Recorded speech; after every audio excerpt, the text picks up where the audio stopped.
Assalamualaikum warahmatullahi wabarakatuh. Kita akan memulai project mata kuliah pemrograman Visual 2 menggunakan Visual Basic. Yang harus kita perhatikan dalam proses memulai project yang ada, ini adalah beberapa aplikasi yang dibutuhkan dalam proses pembuatan pemrograman Visual 2 menggunakan Visual Basic. Yang pertama adalah Visual Studio 2010, atau di dalamnya nanti akan ada Visual Basic yang digunakan untuk editor pemrogramannya. Teman-teman bisa melakukan download aplikasi tersebut. Kemudian yang kedua adalah menggunakan atau mendownload aplikasi SAM yang di dalamnya ada database MySQL yang akan kita gunakan di dalam project tersebut. Lalu yang ketiga adalah Navigate. Navigate ini adalah tools yang digunakan untuk mengelola database MySQL. Yang biasa kita gunakan adalah berbasis web, yaitu dengan mengaktifkan PHP MyAdmin, tapi ini digantikan dengan tools Navigate. Kenapa menggunakan Navigate? Karena Navigate akan mempermudah kita di dalam proses pengelolaan database, karena bentuknya adalah dalam bentuk desktop. Kemudian untuk bisa mengkoneksikan antara Visual Basic dengan database MySQL, maka dibutuhkan MySQL Connector. Teman-teman bisa mendownload di link yang sudah disertakan. Oke, kita memulai project yang kemarin sudah kita bahas, yaitu project penyewaan persiapan database menggunakan Navigate. Ini akan saya jelaskan tentang persiapan menggunakan atau pengelolaan database menggunakan Navigate. Oke, kita mulai persiapan database menggunakan Navigate. Yang pertama adalah aktifkan SAM Control Panel terlebih dahulu. Di sini dipastikan bahwa database MySQL dalam keadaan running.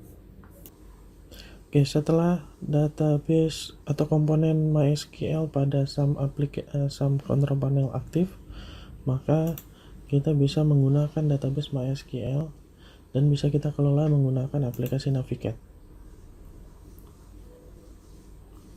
Nah, Navigate ini adalah tools tambahan yang digunakan untuk bisa mengelola beberapa database. Ada MySQL, ada SQLite, dan seterusnya. Dan karena kita akan menggunakan database MySQL, maka langkah yang pertama yang kita lakukan adalah membuat koneksi. Teman-teman bisa melihat tampilan Navigate seperti ini. Yang pertama kali yang harus kita lakukan adalah mengkoneksikan tools Navigate ini dengan database MySQL, yaitu klik icon connection. Di sini akan dimunculkan beberapa database yang bisa dikelola menggunakan Navigate. Karena kita akan mengelola database menggunakan MySQL, maka klik MySQL. Kemudian akan terbuka pengaturan terhadap koneksi MySQL. Nah, ada beberapa parameter yang harus kita isi. Yang pertama adalah connection name-nya. Kita tuliskan saja local. Kemudian IP address, karena ini akan berlaku di komputer yang sedang aktif atau laptop kita, maka dituliskan dengan tulisan localhost, tidak usah dirubah. Kemudian port untuk bisa mengakses database MySQL yaitu port 3306, sehingga tidak perlu dirubah. Nah, karena kita menggunakan MySQL dari aplikasi SAM, maka untuk bisa mengakses MySQL ini disediakan username dan password untuk bisa masuk ke database MySQL. Nah, untuk default username dan password untuk bisa mengaktifkan MySQL menggunakan aplikasi SAM, yaitu username-nya adalah root dan password-nya adalah kosong. Untuk meyakinkan koneksi ini, maka kita bisa mengetes connection terlebih dahulu. Kalau di sini dimunculkan connection successful, maka koneksi ini sudah bisa digunakan, sehingga tinggal kita klik OK. Setelah koneksi berhasil dilakukan, maka kita dapat membuka koneksi database MySQL dengan cara mendouble klik nama koneksi yang tadi sudah kita buat. Di sini akan ditampilkan database yang sudah ada pada database MySQL. Selanjutnya adalah kita tinggal membuat database untuk kepentingan project yang akan kita buat. Cara membuat database yaitu dengan cara klik kanan pada koneksi, lalu di sini kita akan menemukan new database. Klik new database-nya, berikan nama database-nya. Saya akan memberikan nama database-nya adalah penyewaan. Kemudian saya oke. Maka database penyewaan akan berada di sisi sebelah kanan. Nah, apa saja yang bisa kita lihat di dalam database? Kita tinggal mendouble klik. Kalau misalnya berwarna hijau, maka ini dengan status database ini sedang terbuka. Di sini kita lihat ada tabel, ada view, ada function, ada event, queries, report, dan backup. Setelah database terbuat, maka kita bisa membuat tabel sesuai yang dibutuhkan di dalam proses pembuatan aplikasi. Caranya adalah dengan cara mengklik new table, maka akan terbuka untuk proses pembuatan tabel. Di sini ada name, ada type, dan ada length. Untuk informasi tentang data type bisa dilihat pada modul pertama.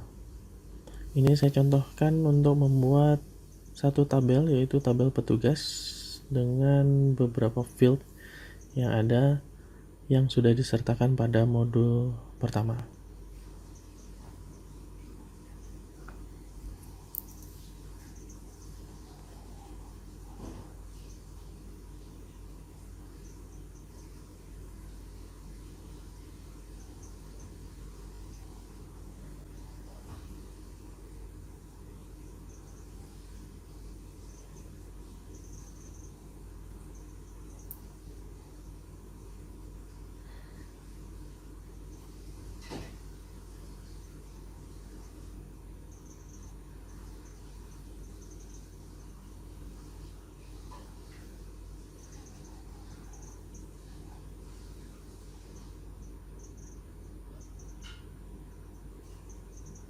Setelah kita melakukan proses pembuatan atau menambahkan field-field yang dibutuhkan, maka kita bisa nge-close tabel tersebut dan kita simpan dan diberikan nama-nama tabelnya.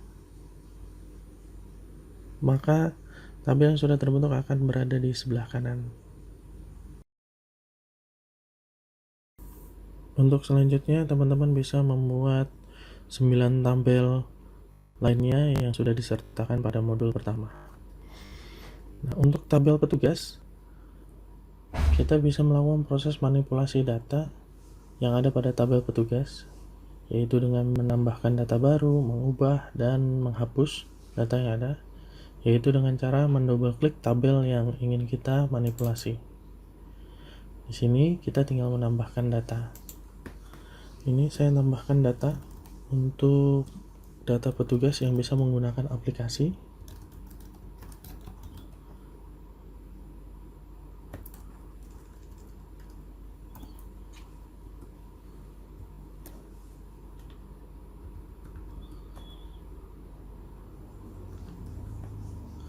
Apabila sudah, maka kita tinggal meng-close tabel tersebut sehingga data itu sudah bisa tersimpan.